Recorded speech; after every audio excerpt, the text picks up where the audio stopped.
का आयोजन हो रहा है और इसमें शामिल होने के लिए रिलायंस इंडस्ट्री के चेयरमैन मुकेश अंबानी भी राजकोट पहुंचे।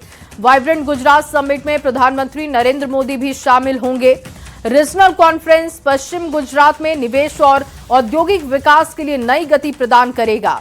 ये सम्मेलन सिरेमिक, इंजीनियरिंग, पोर्ट्स और लॉजिस्टिक, इसके साथ ही ग्रीन एनर्जी, पर्यटन सहित अन्य प्रमुख क्षेत्रों पर केंद्रित है।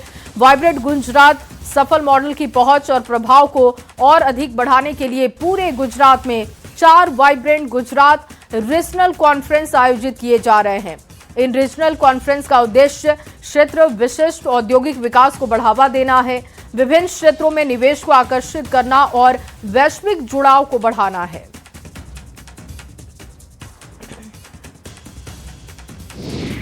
और वहीं बदलते बिहार और विकास की बढ़ती रफ्तार देखकर भोजपुरी की सुपरस्टार आम्रपाली दुबे भी सीएम नीतीश कुमार की मुरीद हो चुकी हैं। सीएम नीतीश को उन्होंने बधाई दी है। न्यूज 18 से एक्सक्लूसिव बातचीत में आम्रपाली दुबे ने जहां सीएम नीतीश और एनडीए सरकार की जमकर तारीफ की, वहीं बिहार में फिल्म सिटी बनाने के लिए सरकार के फैसले और जीविका के जरिए महिलाओं को आत्मनिर्भर बनाने को लेकर भी तारीफ की। इस दौरान आम्रपाली दुबे ने बड़ा बयान देते हुए कहा कि यूपी की तरह अपराध, अन्याय और गलत करने वालों के खिलाफ बिहार समेत देश भर में बुलडोजर एक्शन होनी चाहिए। छोटे पर्दे से करियर की शुरुआत करने वाली भोजपुरी की मशहूर एक्ट्रेस आम्रपाली दुबे हमारे साथ हैं। आम्रपाली जी, बहुत बहुत स्वागत है आपका न्यूज़ 18 बिहार झारखंड में। पटना से, बिहार से खासकर आपका शुरू से ज़्यादा लगाव रहा है। फिर से एक बार पटना में हैं आप, तो क्या विशेष प्लान? पटना तो जब भी आते हैं हमेशा बहुत प्यार, बहुत सम्मान मिलता है। आज भी कहानी वही है और बहुत ज़्यादा खुशी हो रही है यहाँ आकर। कुछ भी एक्टिविटी करती हैं वायरल हो जाती है। जी बिल्कुल, वायरल एक्ट्रेस में भी आप जो हैं सबसे टॉप पर चल रही है। धन्यवाद, लोगों का प्यार है, देखते हैं बहुत। क्या लग रहा है अभी फिलहाल उत्तर प्रदेश में रहना हो रहा है, लेकिन बिहार पहुंची हैं, कितना बदला हुआ बिहार दिख रहा है? बहुत बढ़िया। मैंने जब अपना करियर शुरू किया था 2014 में, तब से लेके आज तक जब मैं देखती हूँ, हर बार आती हूँ तो बिहार में, पटना में कुछ ना कुछ नया निर्माण होते ही दिखता है। तो बहुत ज़्यादा प्रफुल्लित हो जाती हूँ देख के और अच्छा लगता है। लोग सब जगह, हमारे बिहार के लोग तो पूरे विश्व में बिहार का परचम लहरा ही रहे हैं। जब बिहार आकर देखती हूँ तो बहुत ज़्यादा खुशी होती है। सरकार बननी थी, ये पता था आपको कि एनडीए की सरकार बनेगी? जी रिपीट होगी जी, लोगों को पता था। लोग जब हम यहाँ पर चुनाव प्रचार चल रहा था तो ग्राउंड लेवल पर आप ही लोग जो कर रहे थे कवर, उसी को देख रहे थे, तो इतना तो समझ में आता है देख के कि जनता का रुख किस तरफ है। तो बढ़िया है, जनता ने जो चाहा वो हुआ। ऐसा तो नहीं कि अब आने वाले वक्त में आम्रपाली भी जो है अब किसी पॉलिटिकल पार्टी में जो है विधायक, सांसद के रूप में जो है चुनाव लड़ती नजर? हमारी दिक्कत क्या है कि हम मल्टीटास्कर नहीं हैं। हमसे नहीं हो पाता है 2 काम एक साथ। तो अगर राजनीति करनी होगी तो फिर इस काम को छोड़ना होगा, तभी हम पूरी निष्ठा से कर पाएंगे। इस बार भी देखा गया कि हर पार्टी में जो है, यूपी हो चाहे बिहार हो, सब जगह आप जो है जाती है। जी, मेरे कई सारे मित्र हैं राजनीति में जो हमेशा बुलाते हैं। और जनता बहुत प्यार देती है, लोग देखना चाहते हैं तो हम जाते हैं अपने दोस्तों के समर्थन में। जहाँ तक बात राजनीति की है, वही मैं कह रही थी कि अभी तो एक्टिंग बहुत बढ़िया चल रही है आप लोगों की कृपा से। तो जब लगेगा कि राजनीति करनी है तो फिर सब छोड़ छाड़ के इसमें भी आया जाएगा। खेसारी लाल यादव भी चुनाव लड़े थे और चूंकि एक्ट्रेस हैं आप, सबसे आपका संबंध अच्छा रहा है। सभी, चाहे वो मनोज तिवारी हों, रवि किशन हों, निरहुआ हों, खेसारी हों, पवन सिंह हों, सबसे क्या लग रहा है चुनाव लड़ना कहाँ तक सही था? कि एक्टर के रूप में वो काम कर रहे थे, बहुत पॉपुलैरिटी थी, चुनाव लड़ गए, हार गए। हार जीत तो देखिए जनता के हाथ में होती है, पर उनकी कुछ विचारधारा जो होगी उसके अनुकूल उन्होंने चुनाव लड़ा और मुझे लगता है कि वो जनता के बीच रहने वाले व्यक्ति हैं, तो उन्होंने अपना कर्तव्य निभाया। अच्छी बात है, हर किसी को जो मौका मिले उसे होमवर्क वगैरह कुछ और चाहिए था, ऐसा लगता है क्या? I don't think that is any of my concern. साथी हैं तो इतना तो खुल के नहीं, बोल बट सकते I don't really think it is any of my concern, क्योंकि हर व्यक्ति वो खुद एक समझदार व्यक्ति हैं। उन्होंने अपने हिसाब से जो उनको ठीक लगा वो किया, बस इसमें क्या हैं। कहा चलिए, तो जाए करियर किसी की को। बात कर ली जाए। बिहार में फिल्म सिटी का निर्माण होने वाला है। आम्रपाली दुबे अब आना जाना चूंकि ज़्यादा हो जाएगा, अब ग्रीन फिल्म सिटी की बात हो रही है और सरकार ने दिल खोल कर तैयारी कर ली है। बिल्कुल बिल्कुल, और बहुत ज़्यादा मुझे खुशी महसूस हो रही है। कई सारी ऐसी योजनाएं हैं सरकार की जिनकी वजह से यहाँ पे हमने, जैसे एक वो जीविका योजना थी बिल्कुल। बहनों के लिए, उस वजह से हमने इतने महिलाओं को सशक्त होते हुए देखा है।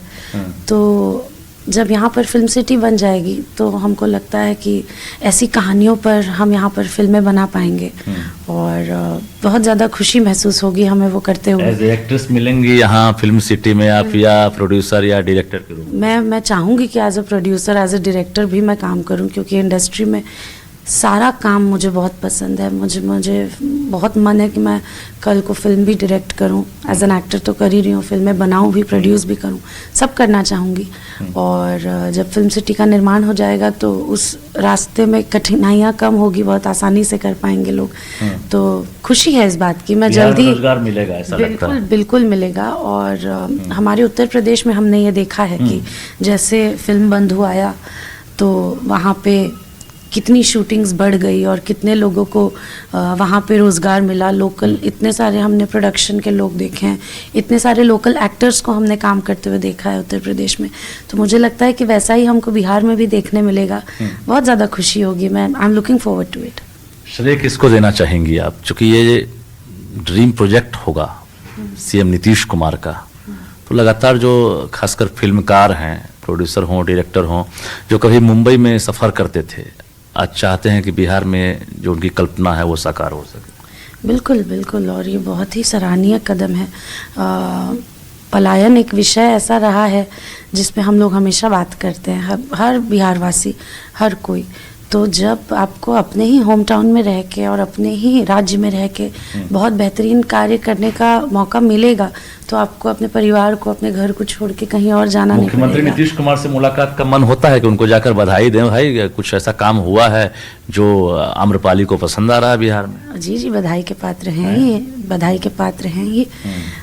लोगों ने इतना विश्वास उन पर इतने बार दिखाया है, उनके कार्य इतने अच्छे रहे हैं पास्ट में, जिस वजह से महिलाओं ने, मुझे लगता है कि देखिए मैं महिलाओं का प्रतिनिधित्व करती हूँ तो फिर मैं ये बात कह सकती हूँ, तो बिल्कुल बधाई के पात्र हैं। और उन पे महिलाओं ने अपना भरोसा दिखाया है। महिलाएं बिल्कुल हुई है। और ऐसी ताकत किसी को दे देना, किसी को ये महसूस कराना कि आप सिर्फ चूल्हा चौका के लिए नहीं बने, आप आगे भी अपने जीवन को अच्छे से चला सकते हैं, अपने पैरों पर खड़े हो सकते हैं, बहुत बड़ी बात है। सिंबल ऑफ वुमेन एम्पावरमेंट देखती हैं आप? जी बिल्कुल, and I feel very good about it. बिल्कुल। आम्रपाली के बारे में कहा जाता है कि डॉक्टर बनने आई थी और सपना था कि एमबीबीएस करके डॉक्टर बने, मरीज की सेवा करें। कैसे एक्ट्रेस हो गई? नियति जो थी वो हो गया। मजाक में एक ऑडिशन दिया था, पर जब प्रभु ने ये रास्ता चुना था तो ऑडिशन सफल हुआ और हमें सीधा प्रोडक्शन हाउस से कॉल आ गया फिल्म करने, सीरियल करने के लिए, तो हो गया। पर हाँ, सेवा भाव अभी भी है। मैं अगर अपने स्तर पे, अपने सामर्थ्य के अनुसार जितना मुझसे हो सकता है उतना लोगों की सेवा करने की अभी भी कोशिश करती हूँ। Obviously I can't give them medical care, तो मैं अपनी एंटरटेनमेंट के थ्रू उनको खुश रखने की कोशिश करती हूँ। अब जो भोजपुरी को लेकर जो कॉन्सेप्ट मन में था लोगों का, धीरे धीरे लग रहा है कि बदल रहा है। जो परसेप्शन बन गया था कि भाई ये तो फैमिली के साथ मूवी नहीं देख सकेंगे, अश्लीलता है, द्व्यर्थी शब्द है, कितना बदलाव देख रही हैं धीरे धीरे? बहुत ज़्यादा। पिछले 5-7 वर्षों में मैंने ये नोटिस खुद ही किया है, और जनता भी जानती होगी, जो लोग लगातार फिल्में देखते होंगे। पिछले 5-7 वर्षों में जितनी फिल्में बनी हैं जो मैंने की है, स्पेशली चाहे वो विद्या हो, नैहर हो, फसल मूवी हो, अभी मेरी एक फिल्म आई मातृदेवो भव, ये सारी फिल्में यूए सर्टिफाइड हैं, जो कि आप फुल परिवार के साथ पूरी फैमिली एंटरटेनर फिल्म है, आप देख सकते हैं। तो बिल्कुल लोगों का टेस्ट बदल रहा है। तो ये थी एक्ट्रेस आम्रपाली दुबे, जिन्होंने सीएम नीतीश कुमार की जमकर तारीफ की और कहा बिहार में काम हो रहा है, विकास हो रहा है और बिहार बदल रहा है। कैमरामैन दीपक के साथ रजनीश कुमार, न्यूज़ 18 पटना। और वहीं दिल्ली में साइबर ठगी का एक और मामला सामने आया है। इस बार साइबर ठगों ने ग्रेटर कैलाश में रहने वाले एनआरआई डॉक्टर दंपत्ति को डिजिटल अरेस्ट करते हुए 14 करोड़ 85 लाख रुपए ठग लिए। आपको ये रिपोर्ट दिखाते हैं।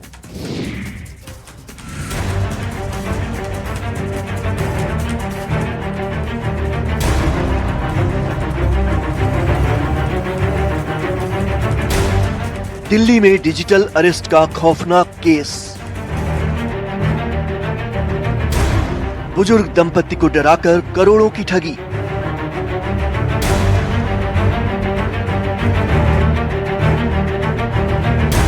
सत्रह दिन डिजिटल अरेस्ट, करोड़ों की लूट। इस बुजुर्ग दंपत्ति ने कभी सोचा भी नहीं होगा कि एक फोन कॉल उनके लिए इतनी बड़ी मुसीबत लेकर आएगा कि उनकी जिंदगी भर की कमाई लुट जाएगी और उन्हें जांच एजेंसियों के चक्कर काटने पड़ेंगे। इंसाफ की गुहार लगा रहे डॉक्टर ओम तनेजा और उनकी पत्नी डॉक्टर इंदिरा तनेजा करीब 48 साल अमेरिका में रहकर यूनाइटेड नेशंस में सेवाएं दे चुके हैं। रिटायरमेंट के बाद 2015 में भारत लौटे और समाज सेवा में जुट गए, लेकिन 24 दिसंबर को आए एक फोन कॉल ने उनकी जिंदगी 360 डिग्री बदल दी। तो हम दोनों को लगता था इनको इंजीनियर बनाया, मेरे को डॉक्टर बनाया इंडिया ने, तो हमको पे बैक करना है, ऋण देना है। तो हमने सोचा हुआ था, वहाँ रिटायरमेंट नहीं होती अमेरिका में, तो फिर भी हमने दोनों ने अर्ली रिटायरमेंट, मैंने अक्टूबर के एंड में 2014 में, इन्होंने दिसंबर 31 को 2014 में रिटायरमेंट लेके हम 13 तारीख को यहाँ पे 2015 में जनवरी में एग्जैक्टली 11 साल पहले साइबर ठगों ने बुजुर्ग दंपत्ति को 17 दिनों तक वीडियो कॉल पर डिजिटली अरेस्ट करके रखा। उन्हें धमकाया गया कि अगर कॉल काटी, किसी से बात की तो राष्ट्रीय सुरक्षा कानून के तहत कार्रवाई होगी। मनी लॉन्ड्रिंग, देशद्रोह जैसे गंभीर मामलों में फंसा देने का डर दिखाकर साइबर ठग उनसे पैसे वसूलते रहे और उन्हें इसका जरा भी अंदेशा नहीं हुआ। डर के साए में डॉक्टर इंदिरा तनेजा ने 8 अलग अलग बैंक खातों में पैसे ट्रांसफर किए, कभी हजारों में, कभी लाखों में, तो कभी करोड़ों में, लेकिन साइबर ठग हर बार नई डिमांड लेकर सामने आते रहे। 24 दिसंबर से 10 जनवरी तक 17 दिनों तक वीडियो कॉल में बंधक बनाकर साइबर ठगों ने इस दंपत्ति से 14 करोड़ 85 लाख रुपए लूट लिए। लेकिन जब सच्चाई सामने आई तो इस बुजुर्ग दंपत्ति के होश उड़ गए। हमने इंडिया में आके हमने सोचा कि हम भारत में बच्चों को एज ए पीडियाट्रिशियन बच्चों को हेल्थ की अवेयरनेस दूं, how to prevent disease, how to promote health, उनका चेकअप करूं, ये करूं, वो करूं। हरियाणा में, यूपी में, ऋषिकेश में और दिल्ली में हमने अपना ट्रस्ट भी खोला हुआ है। उस ट्रस्ट से हम ये सेवा कर रहे हैं। बच्चों को स्किल डेवलपमेंट, किसी को नर्सिंग में जाना है, किसी को डायलिसिस करना है, किसी को एक्सरे टेक्नीशियंस वगैरह बनना है, तो उसके लिए सब सपोर्ट करते हैं। कोई कमरे को लैब्स बनवानी है किसी स्कूल में, जो स्कूलों में या कमरे बनवाने हैं, सोलर पैनल्स लगवाने हैं, स्पोर्ट्स एक्टिविटी करवानी है, वो सब हम अपने ट्रस्ट से जितना भी हमसे हो सकता है हम तो कर रहे हैं। और ये क्या पता था कि हमारे साथ ही ये फ्रॉड होएगा। डॉक्टर दंपति जहां इस ठगी से सदमे में है, तो वहीं दिल्ली पुलिस ने मामले की जांच स्पेशल सेल की साइबर यूनिट IFSO को सौंप दी है। लेकिन यहां आपको ये समझना भी बेहद जरूरी है कि पुलिस या कोई भी सरकारी एजेंसी कभी वीडियो कॉल पर अरेस्ट नहीं करती और न ही पैसे ट्रांसफर करने को कहती है।